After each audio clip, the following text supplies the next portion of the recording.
So I should say a little bit, I suppose, to start about SPANA. SPANA is a animal welfare organisation based in London, but working internationally in places which have large populations of working animals, largely in Africa and the Middle East. It's established in 1923, and since that time it's been delivering veterinary programs and humane education programs in these countries where we work. At present, we have education programs running in, I think, 7 countries. And because of the way and the nature in which those programs have evolved, we do something different in every single country where we work. So this is a bit of a complex legacy from our long history, I suppose. So the trustees and the people at SPANA started to get to think, well, okay, we're doing all of this work, but does it actually work or not? Does it actually have an effect? Are we achieving our objectives? Do these education programs actually do what we expect them to do? So I was brought in about 15 months ago to try and answer these questions. Do these education programs work, and which sorts of interventions have the most positive effect on the children? Okay, where's my thing? I should say a little bit about my colleagues here.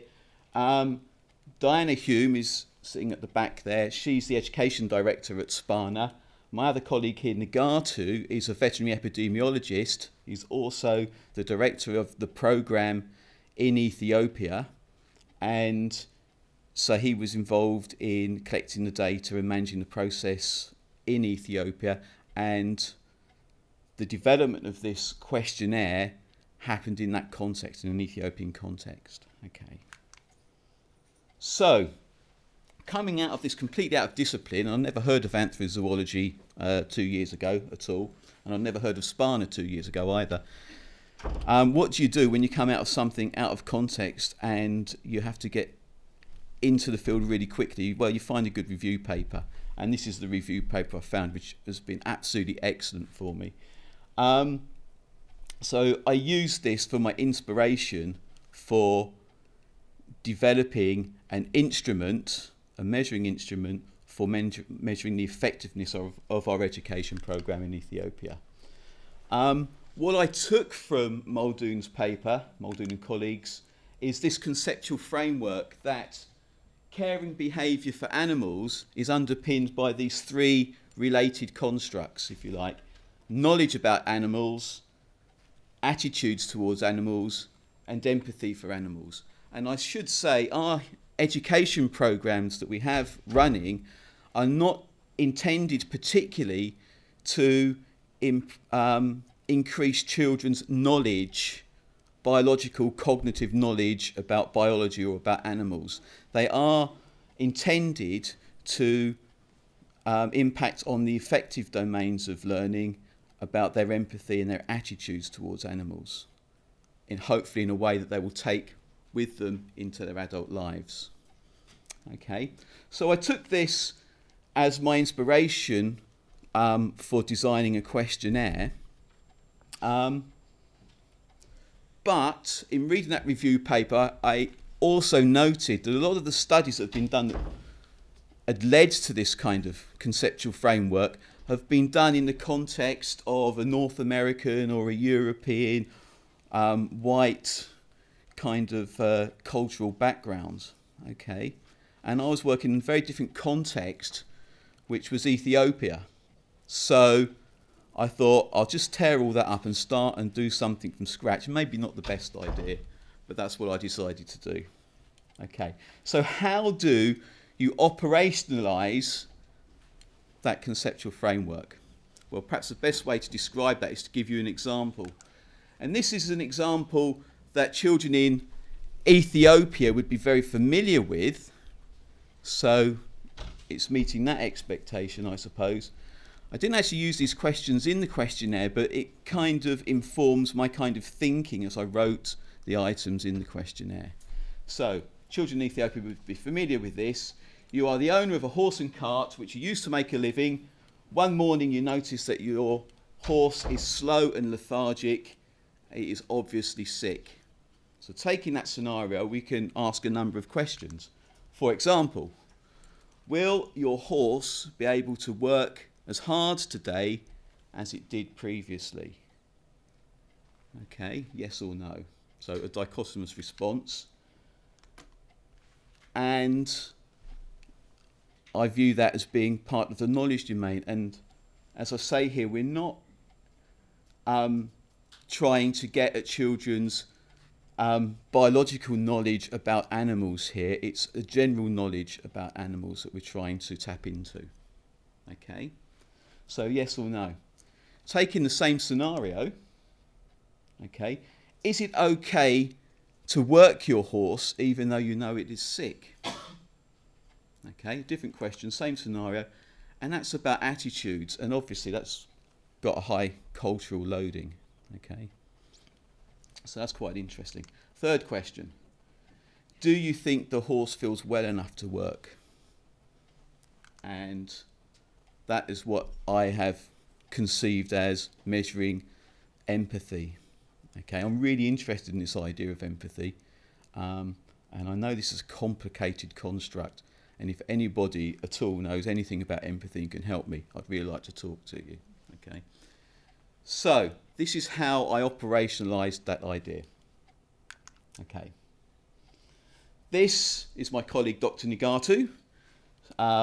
Instead of hosting a clinic full of injured horses, he's looking after these children here, collecting data from our questionnaire.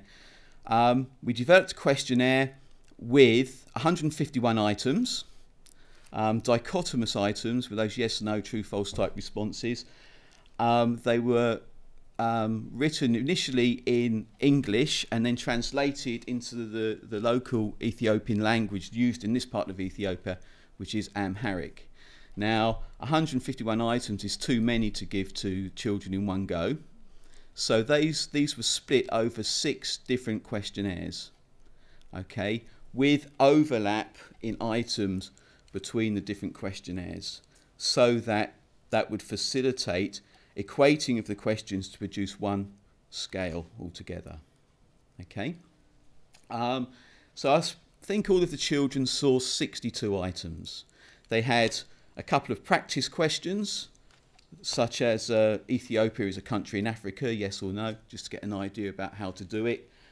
And the way it was administered is that the questions were set out, clearly spaced over several pages, and the questions were read to the children by the test administrator, Nigatu in this case.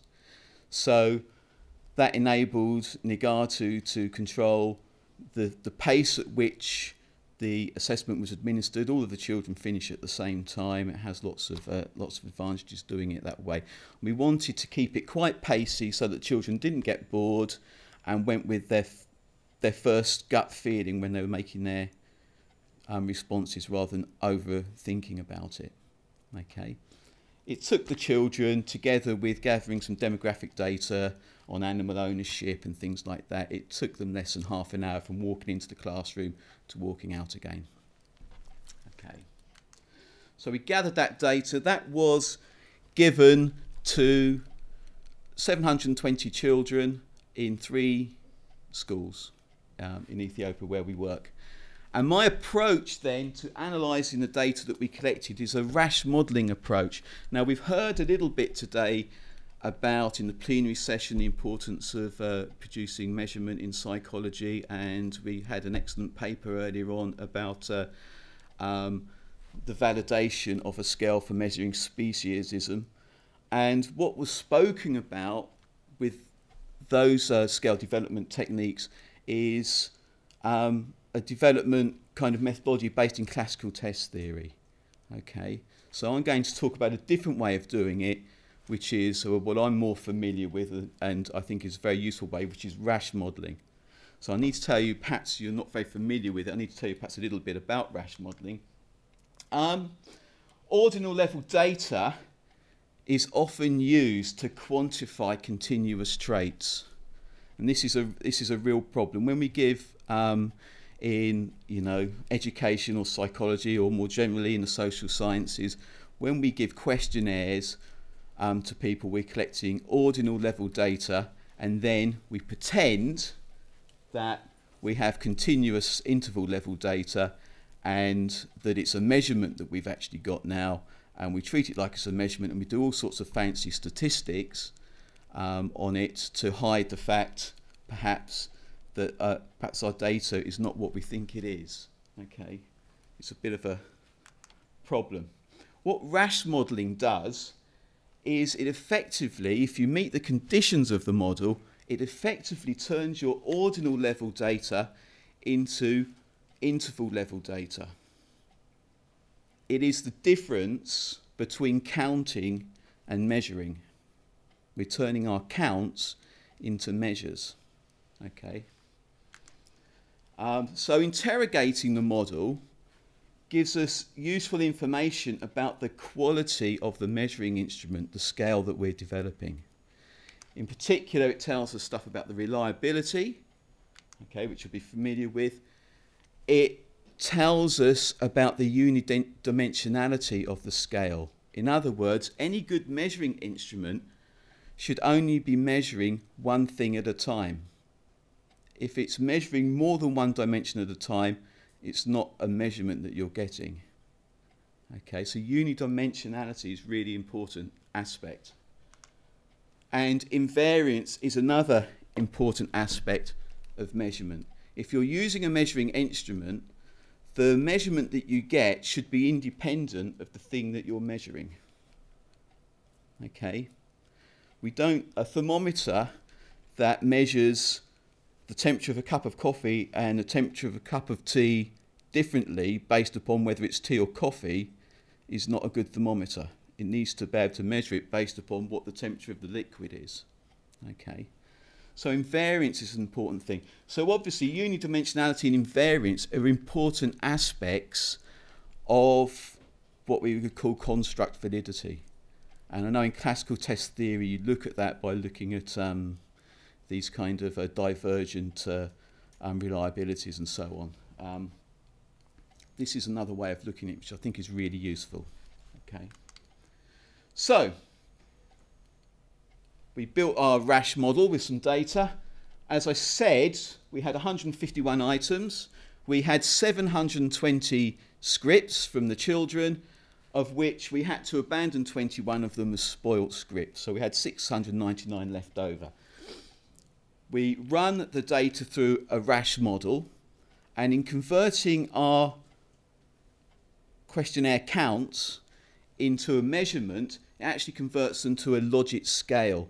So these are the means and standard deviations of that logic scale. By convention, the scale is fixed so that the mean, the average of the items in the instrument is 0, and then you can look at the average score for the persons relative to that. What you can see from this, if you look at the mean and standard deviation, is that the mean person measurement is 2 standard deviations above the mean for the items. It means that the scale is very, very easy for the children. Here's a way of visualizing that. This, another interesting and very useful aspect of Rash measurement is it puts the difficulty of the questions of the items of the test onto the same measurement dimension as the abilities of the children, so you can compare them directly. And this is a chart, an item person map, which you can use to look at those relationships. It's really 2 back-to-back histograms. The histogram here on the left-hand side gives a distribution of the children's scores on the scale, and on the right-hand side, the histogram gives the distribution of the difficulties of the items. So at the top there, we have children that scored very highly on the scale, and those are also the items which were very difficult to endorse. Okay, to give you an example of that, here's an item which was almost the average for the right-hand side of the scale, Only 3 minutes, my goodness. Okay, gone on that long. Is it okay to play with a cat? And we can see from that that the lowest scoring child on this child here, has got a 50-50 chance of endorsing that question. Okay? And any questions lower than that, this child has got a greater than 50-50 chance of endorsing that question. So that question is barely good enough, in fact it's not good enough, to tell us anything about the differences between children in this area. And in fact all of these questions here are not really doing anything to tell us, to enable us to distinguish between different children in this area of the scale here. So it's all a waste of time really doing those. In fact, it probably undermined the reliability of the assessment. Here's a much better question. Do you think human lives are more important than animal lives? That split the children 50-50. That's a good item. Okay, so we get that out of the way. So, the scale is not particularly well targeted. If we look at the reliability, it's not the same thing as reliability in classical test theory. So it's a bit complicated. But we can see that the item reliability is quite high. And this strata really is a measure of the number of statistically distinct layers within that scale. And there's a lot of them, 7. But when it comes to the persons, there's only about 2 different statistically distinct strata in the scale. Okay. Just want to talk a little bit about uni dimensionality. This, I'll skip past this because we haven't got time. Basically, we can measure uni dimensionality by looking at the fit of the data to the model and what we're expecting to see, because these are it's chi-squared distribution. We're expecting the average to be 1, and we want the standard deviation of those measures to be as low as possible. So you can see it's good enough for the items, it's a bit wild for the persons. Okay. And invariance is measured by seeing if the ruler works the same way, the measurement works the same way for children that got high measurements on the test compared to children that got low measurements on the test. And when you do that and you plot the difficulties of the items for those 2 polar dichotomous groups of children, you can see it's a very good correlation. What you really want is for all of the items to line up across here. But what this is really useful for is spotting those items which really diverge from the expectation of the model. Okay, so this item here, for example, seems to be very much easier for low ability children than it does for the high ability children. And I think it's because they simply don't understand what the question means, so they're guessing and they're getting a high score just by chance. Okay. Of course, that all depends on whether this variation is explained within the measurement error within the model. And we're expecting with 151 items, if you put 95% confidence interval on that, maybe 7 or 8 items will fall outside. So actually that's quite good, because that's showing quite good invariance actually. The correlation's actually about 0.9 between those 2 things. So what we could see from there though is there was a kind of systematic thing, that these questions that were appearing to be easier for the low ability children, where I think the children were probably giving up and guessing, these were questions that tended to be related with the empathy questions in the scale. And that caused us to rethink how we phrased and worded those empathy questions. Okay. So, I'll just summarise these. The questionnaire was poorly targeted because many of the questions were too easy to endorse. There was good evidence for unidimensionality. There was high item invariance. There was high item reliability, but the reliability with respect to persons was very modest. Okay. which that's the main concern. Okay, so as a result of that, as a result of that, we made some changes to the questionnaire. We reduced the number of items, got rid of the bad items, or the items that were behaving less well, or were misbehaving, if you like. Tried to write some harder items. Did the assessment again as a baseline study.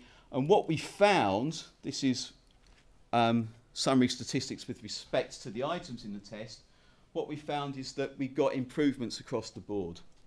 Okay, the invariance has gone up, the outfit has improved, okay, the reliability has improved, and so on. When it came to the person statistics, though, we got improvements across the board, except with the reliability. The person reliability actually dipped again. Okay, so, and of course it's the persons, measuring the persons, that we're most interested in. So this is a little bit of a concern, if you like. However, we've got some more data since then, and this level of reliability is actually, it's fit for purpose. I can say that much. It's not a level of reliability that would be good enough for tracking the progress of individual children. But when we're doing studies that are looking at groups of children, we've got sufficient reliability to find significant effect sizes between two groups of children. So that's it. Thank you very much. Thank you.